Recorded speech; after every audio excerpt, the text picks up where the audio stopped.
we want to do with it. So let's return to Gerry Bohanon and Alan Bowman, at least for a moment, and just, I guess, give our thoughts. I kind of gave mine a little bit, Paul. You haven't with yours, but Gerry Bohanon, he was at Baylor for a couple of seasons, and not a couple seasons. He was at Baylor for 4 seasons.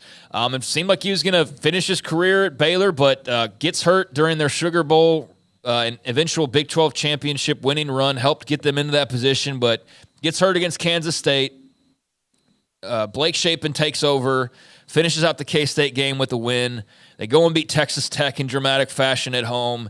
They go to the Big 12 championship game, beat Oklahoma State with the Jaron McVay play, and then go beat Ole Miss in the Sugar Bowl. But by the time they got back from the Big 12 championship game, Blake Shapen was hurt, so a very clearly not 100% Gerry Bohanon had to play the Sugar Bowl, a game they did not win because of their offense, a game that they won because of their defense. And that's the last we saw of him. He went off to USF and had very forgettable year. He didn't play this year at all, yeah. No, he didn't play this year at all, yeah. Played there last year, had won the starting job, and then lost it, got hurt, combination of factors, and then didn't play this year at all. So here he is. He's back for a 7th year.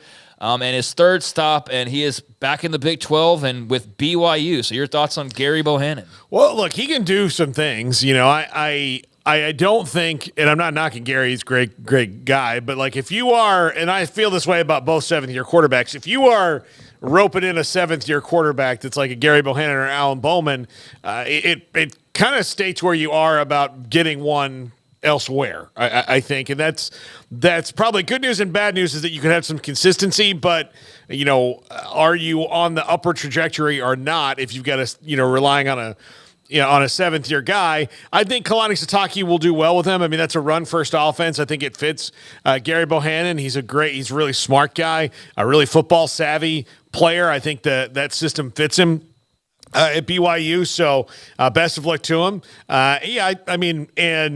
BYU needed some depth and experience there. Keaton Slovis is gone.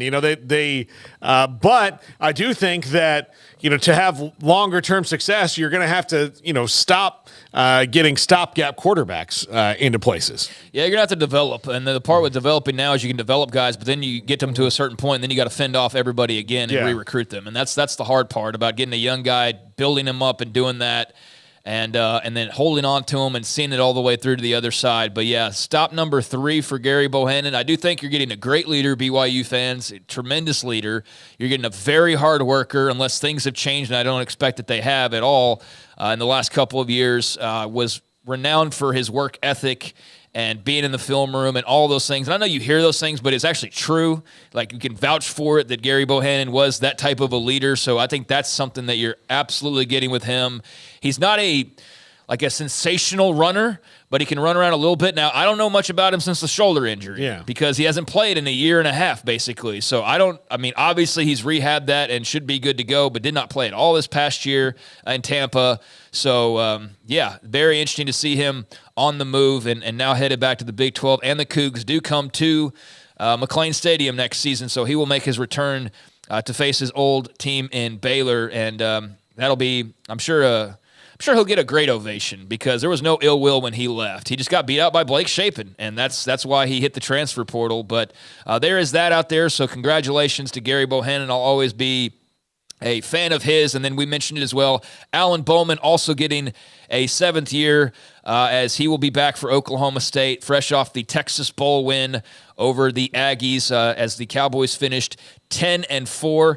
He was 34-49 in that game, 2 touchdowns, 2 interceptions, 402 yards on the season, threw for nearly 3,500 yards, had 15 touchdowns and 14 picks. So that's something that's got to get drastically better. But you got Ollie Gordon coming back. You got some of your receivers. You had some good things happen this year that you can build off of. But it just seems like a lifetime is all. And the same thing with Gerry Bohanon. It seems like a lifetime with him as well. That's interesting news there for the Cowboys. And another program you thought at this point maybe a young guy would be ready to go. But you know what you have in Alan Bowman, and you know what you're getting again next year, just hopefully with a little bit of improvement there. Yeah, I just think that, and look, Gundy's an excellent coach, and he finds a way. But they won 10 games this year. Yeah, they played for a Big 12 title. But, Alan Bowman coming back is is kind of medium news if I'm an Oklahoma State fan. Okay. It's medium news. It's not bad news. It's not great news, but it's medium news. Like, okay, fine, there could be some consistency there. And, he wasn't really the X factor of anything. That was all Ollie Gordon. But they do have some pretty good wide receivers out there, and they've got, there's good things going that, with a quarterback like Alan Bowman, you can't really take advantage of all the time, I think. And I think that is what the struggle would be for me, in that, okay, you've got this 7th-year guy, but, is Alan Bowman coming back, especially since, again, him in a 7th year is also essentially a 1-year stopgap, better than going into the portal and getting somebody that you could maybe have for a couple years? I don't know. And then allowing you to recruit and develop somebody as well. That's where I'm kind of confused on this about, why bring Bowman back out of anything other than loyalty and not go get somebody who could maybe improve that position in the portal, because it's not like he was great this year. This wasn't this isn't I'm trying to think of somebody like Caleb Williams getting a 7th year. This is Alan Bowman here. So I think that's where I kind of get lost on it. Yeah, so those were a couple of decisions that were made by the NCAA, the clearinghouse, coming out with the decisions on Alan Bowman. That was something that was just timing-wise was great, because we had talked about it right at the beginning of the show, basically, and then a few minutes later, or an hour later, there was actually a result on that. I was not expecting it, but I'm more than happy to talk about it. So from an Oklahoma State perspective, if you're a fan of the Cowboys, I'd love to hear your thoughts on what you think about the fact that Alan Bowman will be coming back. Meanwhile, Wet Blanket's thrilled. Wet Blanket's thrilled, okay. He mentioned that he torched the Aggies in Oklahoma, and that's fine. I'm saying it's fine. Like I said, it's medium news. I'm not trying to dog the guy and tells you terrible, but he just kind of is. Yeah. And that's just it. So yeah. So he's got that news, and now we'll see what next moves the Cowboys make this offseason to try and get back to the Big 12 championship game and go above and beyond that, go win it, and then go above and beyond that as well. But Wet Blanket, glad to hear that you're happy with that news. I'm sure a lot of Cowboys fans are. We also made quick mention of the fact